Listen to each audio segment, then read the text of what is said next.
Bila kita bincangkan rahsia usahawan cemerlang untuk mencipta sesuatu perkara yang luar biasa bagi mencipta kejayaan sebagai seorang usahawan, mungkin kita faham melalui pengkajian dan penganalisaan.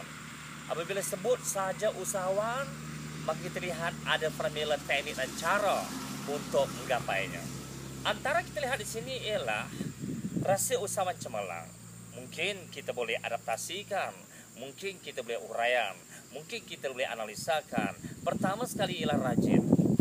Dalam buku-buku motivasi saya tulis, saya katakan bahawa rajin mencari prospek, rajin mencari ilmu, rajin mengikuti kursus, rajin menghadiri seminar, rajin bertanya, rajin bertemu dengan pelanggan, rajin bertemu dengan prospek, rajin memberi perkhidmatan. Maka ini antara ciri-ciri penting sebagai seorang usahawan yang cemerlang. Saya melihat bagaimana nampak seperti sini. Saya lihat bagaimana kita nampak seorang usahawan yang terkemuka, sama ada baru ataupun lama. Mereka mempunyai kerajinan yang luar biasa.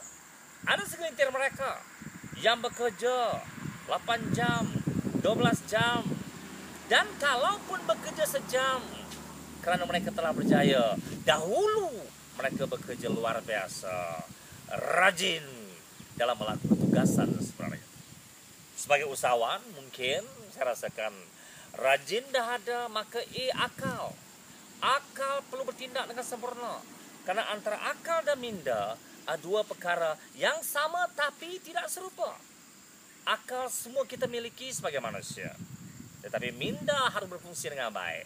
Sebagai ahli perniagaan, sebagai usahawan sebenarnya, minda harus besar, minda harus jelas, minda harus difokuskan kepada impian yang ingin kita capai. Analisa, pengkajian harus dilakukan dengan sempurna.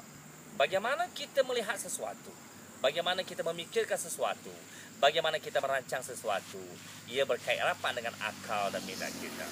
Jika anda fikir boleh, pasti boleh.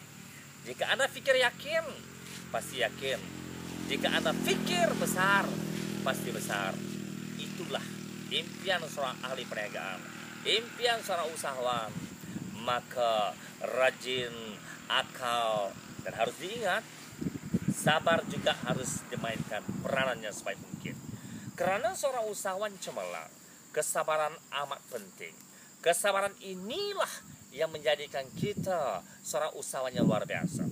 Berdepan dengan rintangan, berdepan dengan cabaran, berdepan dengan dugaan, berdepan dengan godaan, berdepan dengan cabaran yang pelbagai, adalah proses mematangkan kita, proses melatih, mengajar, mendidik, mengasah dan menanamkan semangat luar biasa untuk bergelar usahawan yang cemerlang dan berjaya.